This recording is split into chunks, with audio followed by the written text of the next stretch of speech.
Mesin kapal mati, Rohingya nekat masuki Aceh, 2 bulan kelaparan. Ratusan pengungsi Rohingya kembali terdampar di kawasan pantai Aceh Timur.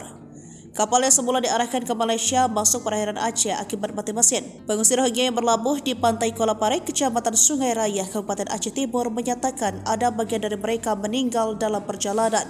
Sebanyak 7 orang disebut meninggal di kapal diduga karena kelaparan. Dilansir dari Kompas.com, Muhammad Hashim 50 tahun, warga Bangladesh, nahkoda kapal motor membawa pengungsi tersebut mengatakan 7 orang yang meninggal dunia tersebut telah dibuang ke laut.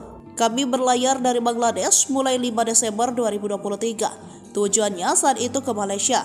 Selama di laut tidak ada makanan, kata Hashim di Aceh Timur, Kamis 1 Februari 2024. Kapal pembawa pengungsi itu disebut mengalami kerusakan mesin selama 3 hari sebelum akhirnya berlabuh di Aceh.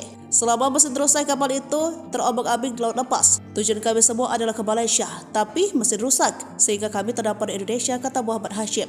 Kesbangpol Kabupaten Aceh Timur Iskandar mengatakan ada 137 imigran Rohingya yang terdampar.